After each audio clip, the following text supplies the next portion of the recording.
Tudo bem, amigos? Muita gente me perguntando essa semana sobre as consequências jurídicas do triste caso daquele policial penal federal que é acusado de ter praticado um homicídio qualificado contra o tesoureiro do PT em Foz do Iguaçu aí nos últimos dias. Será que ele será demitido da administração pública? Não será? Vamos então fazer uma análise jurídica desse caso, ok? Só que antes, vamos aqui a nossa vinheta inicial, ela é bem curtinha. Vamos lá!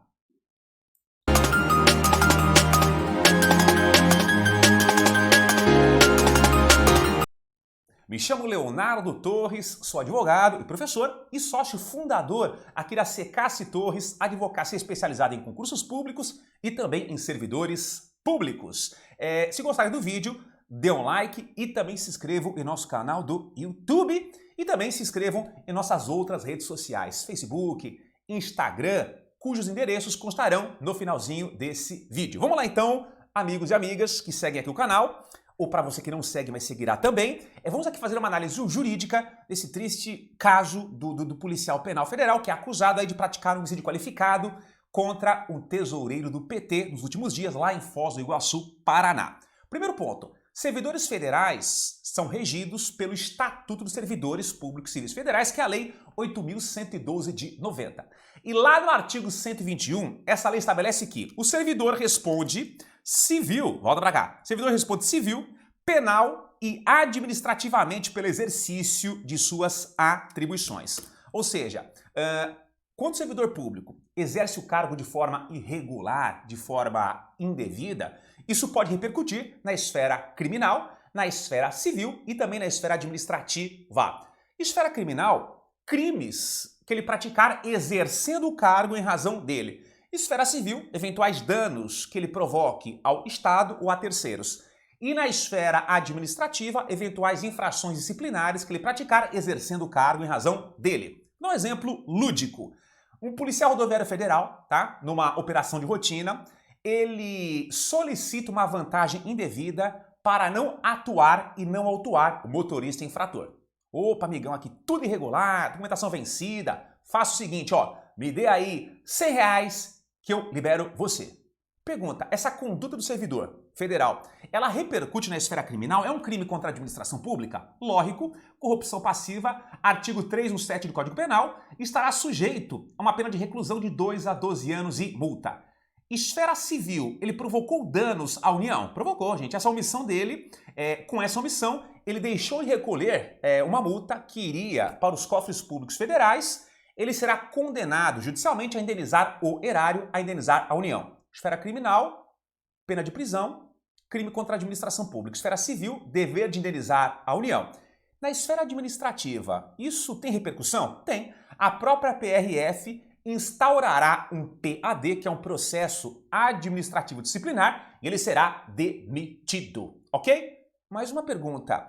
O Brasil ele proíbe o bis in idem. O bis in idem é a dupla condenação pelo mesmo fato na mesma esfera. Não seria um bis in idem nesse caso e, consequentemente, ilegal? Não, por quê? Tudo bem, ele sofreu sanções diferentes na mesma esfera, só que são esferas o quê? Aliás, ele sofreu sanções pelo mesmo fato, só que são esferas distintas. O bis in idem, que não é o caso, é quando você sofre várias condenações pelo mesmo fato na mesma esfera. Aqui são esferas diferentes, não há que se falar em bis in idem, não há que se falar em ilegalidade, ok?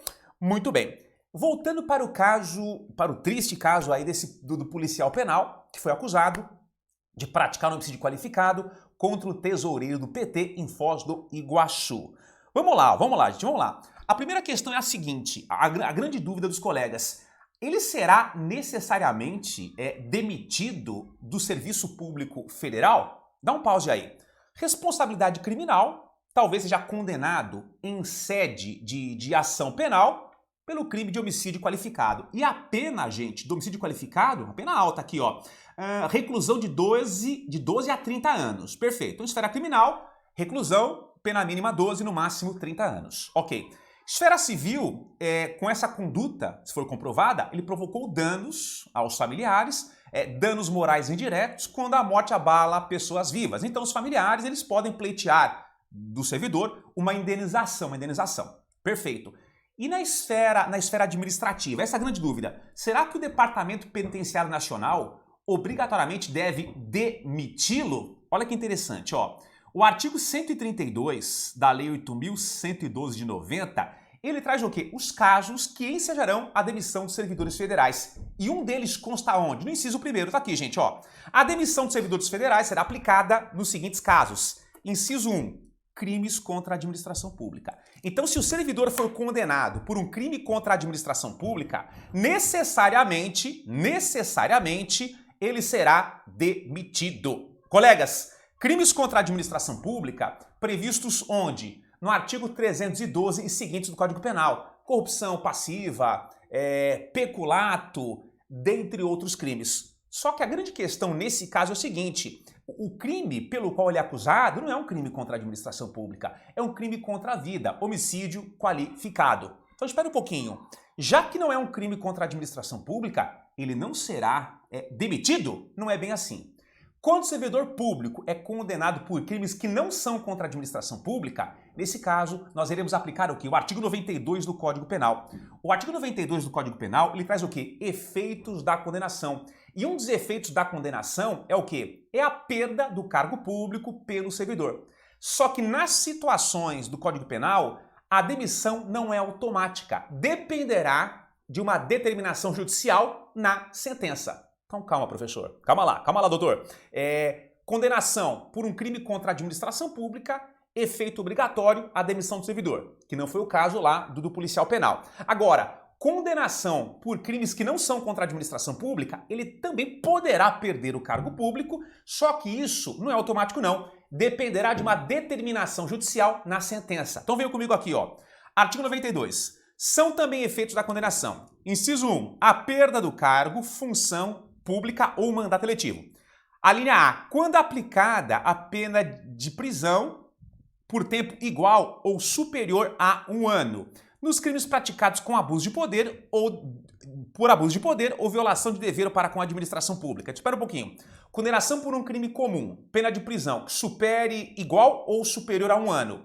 Se nesse caso ele agiu com abuso de poder ou feriu algum dever para com a administração pública, o juiz na sentença poderá determinar que ele perca o cargo público.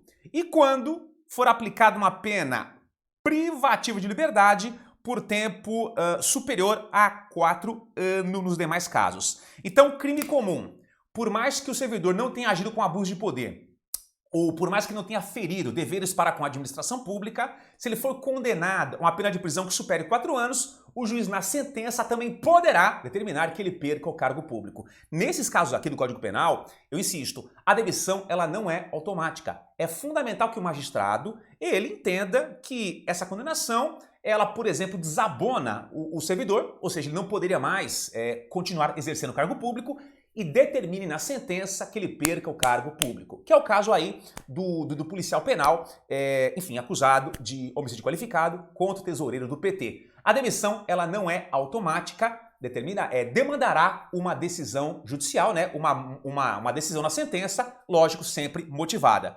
Uma pergunta, doutor, e se porventura o magistrado entender que esse fato não tem nada a ver com a função pública, nada a ver, e não desabona o policial penal, ele pode continuar exercendo lá o cargo público. Uma hipótese.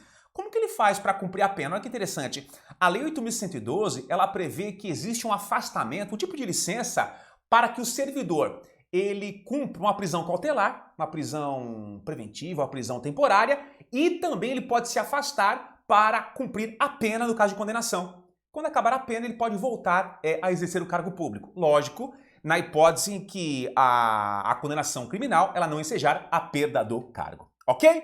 Muito bem. Então é isso aí. Espero que eu tenha esclarecido as eventuais dúvidas.